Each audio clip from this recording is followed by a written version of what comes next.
만주에서의 항일투쟁부터 아까 말했듯이 프린스 끝까지 전부 다 3-6이고 여기서부터는 1930, 40년대 그러니까 민족말살 통치 시기의 독립운동이라고 생각을 하면 되거든. 근데 일단 생각해봐. 무당 통치 시기에는 일본이 무력을 사용했잖아. 그랬기 때문에 우리가 국내에서 독립운동하는 것이 힘들어서 국내에는 비밀결사 독립위군부랑 대한민국 두 개밖에 없었어. 대부분 국외로 나가서 뭐 서간도, 연해주 이런 데에서 독립운동 기지를 만들어서 활동을 했었지. 그러다가 20년대가 되면 문화통치 시기라서 약간 우리가 여러 가지 활동을 할 수 있는 여지가 만들어져가지고 무장투쟁, 실력 양성운동, 아니면 뭐 농민노동운동, 학생운동, 민족유일당운동 이렇게 다양한 방식으로 독립운동을 했었잖아. 근데 30, 40년대는 민족 말살 통치지 일본의 통치가 가장 극심했던 시기란 말이야. 국내에서는 당연히 독립운동을 못해. 정말 못해. 아예 없어. 전부 다 국외로 나가서 활동을 하게 되는 거야. 알겠지? 그리고 일본이 전쟁을 하잖아. 그렇기 때문에 우리도 그거에 맞서는 전쟁의 방식으로 독립운동을 하게 되어 있어서 3-6에서는 우리나라가 어떤 지역에서 어떤 군대를 만들어서 일본하고 어떻게 싸워서 이겼는지 그런 내용 위주로 보게 되는 거야. 알겠지? 일단 만주를 보도록 할 텐데 얘들아 만주를 일단 1930년대 초반 만주를 좀 봐볼게. 아까 일본이 1931년에 만주 사변을 일으켰지. 그러면 봐봐 얘들아. 우리 지난주에 미스야 협정 배웠던 거 기억나 얘들아? 미스야 협정? 이게 뭐였냐면 일본 애들이 만주에 있는 우리 독립군을 잡아들이기 위해서 중국 애들하고 딜을 맺은 거잖아. 그래서 너네가 한국 독립군 잡아도 우리 일본이 돈을 주겠다 라고 했던 거지. 그러면 이때는 만주에서 우리나라만 왕따고 일본이랑 중국이 같은 편이었던 거지. 그치? 이런 구도였는데 만주 사변을 겪으면 중국이 누구한테 붙겠어? 이제 일본이랑 같은 편이 아니라 우리랑 같이 연합을 해가지고 일본에 맞서려고 하겠지.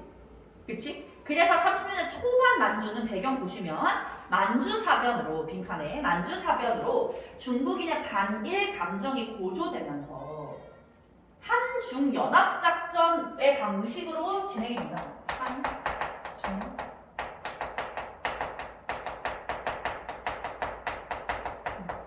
요거 되게 중요해. 30년대 초반 만주에서는 한중 연합작전이 전개됐고 왜 한국이랑 중국이 갑자기 연합을 했느냐? 만주 사변 때문이다. 알겠지? 그래서 거기서 활동했던 우리 군대를 한번 써보도록 할 텐데 북만주랑 남만주로 나뉘게 되고요. 북만주에서 활동한 군대는 한국독립군, 사령관은 지청천,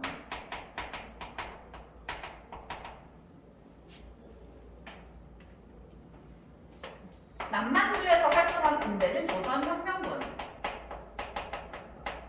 사령관은 양세호.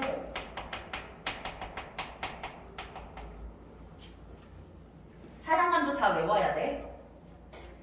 한국 독립군이 싸워서 이긴 전투는 쌍성보 대전자령. 그냥 앞글자만 쓸게. 쌍성보 대전자령. 남만주에서 싸운 군대는 영등과 흥경성. 오케이? 이렇게 해서 싸운 거야. 북만주에서는 지청천의 한국 독립군이 쌍성보 대전자령, 남만주에서는 양세복의 조선혁명군이 영등과 흥경성에서 승리를 했다.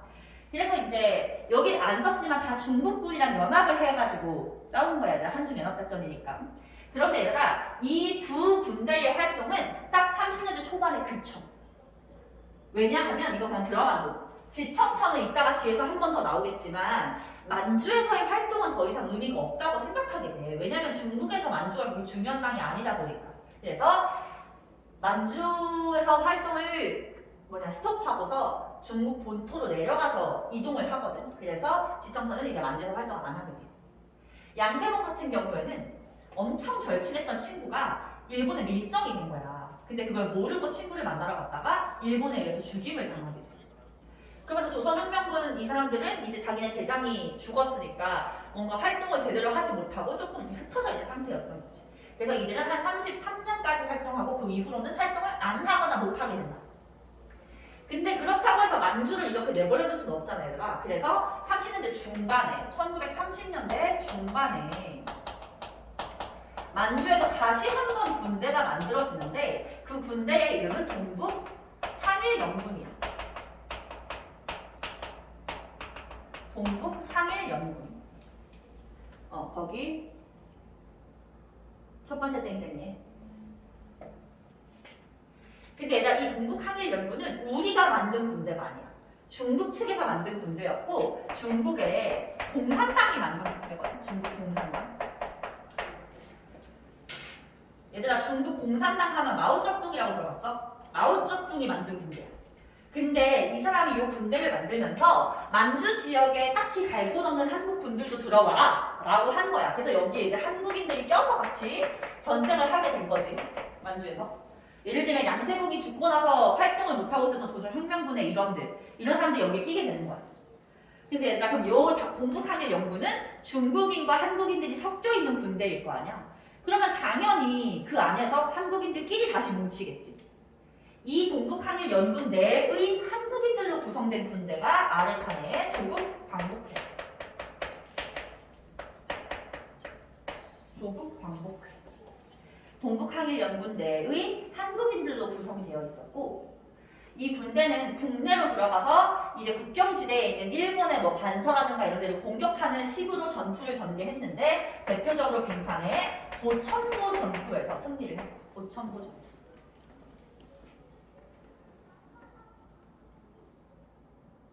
오케이? 근데 요 이후로는 아무도 만주에서 활동을 안 해. 왜냐면 아까 1937년에 중일 전쟁이 터졌잖아. 그러면 이제 모든 병력이 다 어디로 가야 되냐면 그 중국 본토로 내려가야 되는 거야. 왜냐면 더 핵심이고 더 중요한 지역이 거기니까. 그래서 이제 네모 3번을 보시면 중국 관내에서의 항일투쟁으로 들어가게 되고, 얘들아, 중국 관내라는 표현 한번 설명해 줄게. 우리가 여기가 만주잖아.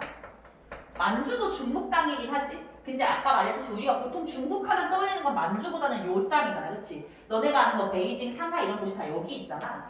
요 우리가 생각하는 일반적인 중국 본토를 중국 관내라고.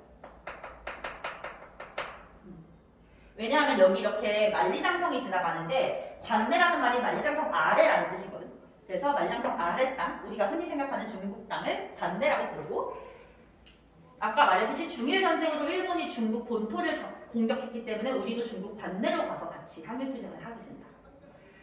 그러려면 일본의 단체를 하나 봐야 되는데, 일단 너네가 조금 유의해야 되는 건 외울 필요까지는 없는데, 이 단체 이름을 일단 써볼게. 이름은 민족혁명당인데 괄호에서 1935라고 적혀있잖아요. 35년이면 중일전쟁 전이야, 후야? 전이지, 그치? 그냥 이거는 중일전쟁하고 관련 없이 일단 만들어진 단체가 있었다는 거야. 근데 요 민족혁명당은 구성 보시면 의열당을 중심으로 해서 만들어졌고, 아래 주요 인물도 김원봉이야. 우리 지난주에 김원봉의 의열당 배웠잖아, 그치? 얘들아, 완전 막바지에 끝나기 일보 직전에 의열단을 해서 기억이 좀 가물가물하신데 잘 들어가. 김원봉의 의열단은 폭탄을 던져서 일본의 주요 건물을 폭파시키는 방식을 채택했었지. 그래서 김상욱, 김익상 이런 사람들이 활동을 했었는데, 그러다가 중간에 김원봉이 입장을 바꾸게 돼. 뭐라고 생각했냐면, 이 사람들을 폭탄을 던져가지고 활동하는 게 하는 것도 좋지만 독립을 진짜 하고 싶다면 이들을 군대로 키워서 무장투쟁을 하는 게 낫다라고 생각하게 됐잖아. 그치? 그래서 중국의 군관학교에 입학을 해서 훈련을 받고 자기가 또 군사학교를 만들었었지. 그리고 나서 만든 게 이거야. 아까 말했던 조직적인 무장투쟁을 하기 위해서 만든 게 민족혁명당이었던 거야. 근데 나 민족혁명당은 군대가 아니야. 이건 군대가 아니고 독립운동 단체예요. 독립운동 단체. 알겠지?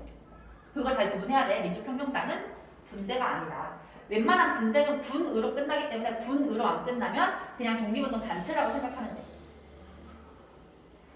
그래서 김원봉 같은 의열단원 중심으로 구성이 되었었고, 여기에 첫 번째 빈칸은 누구와 누구 세력이 함께 하냐면 민족주의와 사회주의 세력이 함께 모여서 만든 게 민족혁명당이었어.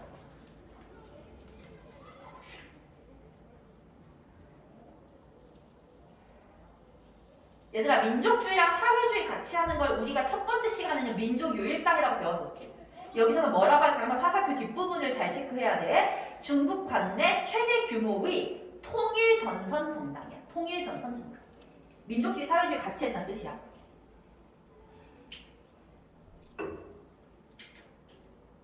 오케이? 그래서 뭐 김원봉, 윤세주 이런 건 아니어도 되고 뭐 김원봉 같은 사람들이 주도를 했는데 변화가 있어. 변화가 뭐냐면 요 민족주의 계열에서 변화가 일어나는데 일단은 민족주의 중에 가장 유명하면서 대표적이었던 인물이 김구거든.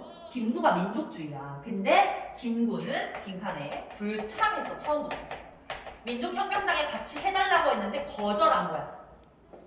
왜냐면 김구는 임시정부를 이끌고 있잖아. 근데 자기가 임시정부를 버리고 여기로 오면 임시정부는 이제 없어지게 된다. 나는 임시정부를 지키기 위해서 여기 들어가지 않겠다라고 한 거지. 그리고 원래 여기에 가담했었던 민족주의자 중에 빈칸 써보면 조소왕과 지청천이라는 사람이 있었는데 이 두 사람은 중간에 이탈을 한 거야.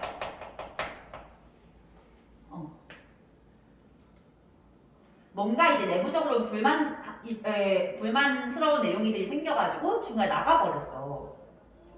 그러면 이 세 사람은 다 민족주의계의 대표거든? 근데 민족주의 중에서 김구는 불참했고 조수왕, 지청천이 나가면서 사실상 의열단 계열하고 사회주의 계열만 남은 상태가 돼버린 거죠. 그러면 단체가 와해될 수도 있잖아. 그래서 재정비를 하게 돼. 재정비를 하면서 옆에 빈칸 긴 거 채워보면 민족혁명당을 조선 민족 전선 연맹으로 개편을 했었어. 근데 얘들아, 조선민족 전선연맹은 나오면 시험에 나오면 어렵지만 그렇게 자주 나오는 건 아니어서 그냥 민족혁명당으로 일단 기억하고 있어도 돼. 알겠지? 그리고 이렇게 활동하는 중에 중요한 전쟁이 터진 거야, 얘들아. 일단 생각해봐. 우리가 이제까지 계속해서 상하이에서 활동을 했었지. 김규식을 파견했던 신한청년당도 상하이에 있었고 대한민국 임시정부도 상하이에서 만들어졌잖아. 중국 애들은 우리가 상하이에서 독립운동하는 걸 그렇게 굳이 막진 않았던 거지. 근데 생각해봐. 군대를 만드는 걸 중국이 허락해줬을까? 허락 절대 안 해주지. 왜냐면 중국 입장에서는 우리가 다른 나라이기 때문에 일본에 대항하려고 군대를 만드는 거다라고 해도 그 군대를 자기네를 공격하는데 쓸 수도 있다고 생각할 수밖에 없을 거 아니야. 그래서 중국 본토에서는 군대 만드는 게 금지돼 있었어. 그러니까 군대는 다 만주에서만 만드는 거야. 근데 중일 전쟁이 터졌잖아. 그때부터는 우리한테 군대를 만드는 걸 허락을 해주지. 왜냐면 그렇게 해서라도 힘을 합쳐서 일본을 몰아내야 되니까. 그래서 중일전쟁 시작된 시점에서 민족혁명당에서 군대를 만드는 거였다. 민족혁명당의 무장부대고 세트예요. 그 군대 이름은 조선의용대. 조선의용대. 얘는 별표 하나 합시다.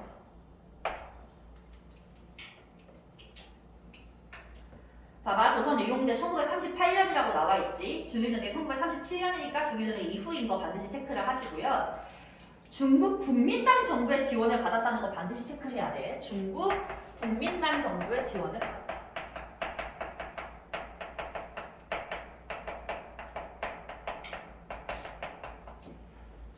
당연하겠지. 중국이 허락을 해줘야 만들 수 있는 거니까.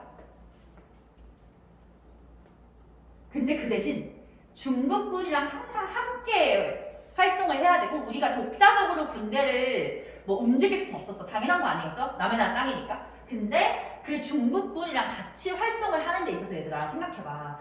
되게 치열하고 격렬하고 정말 뭐 중요한 전투에는 중국 애들이 우리를 껴줬을까?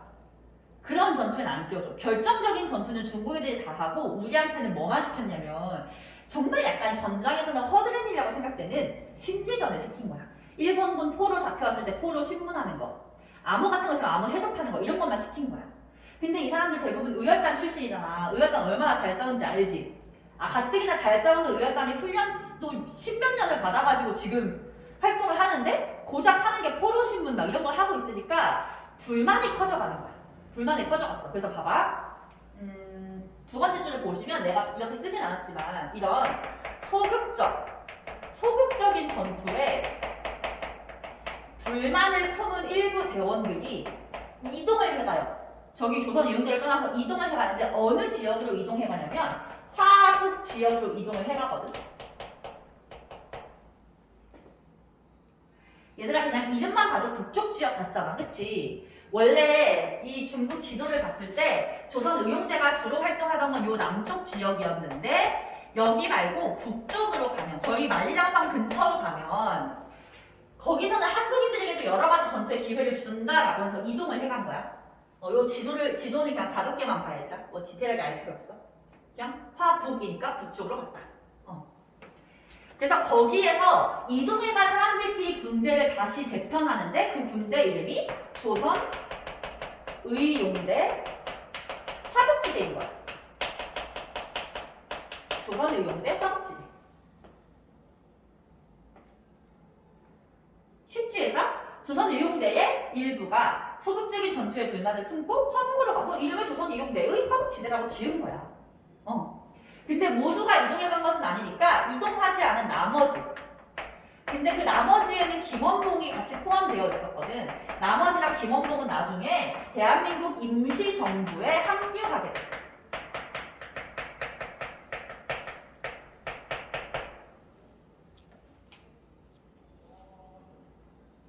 됐어? 뒷장 넘겨서. 아, 전투 있어? 전투. 아, 얘네가 이겼던 전투, 호가장 전투. 호가장 전투.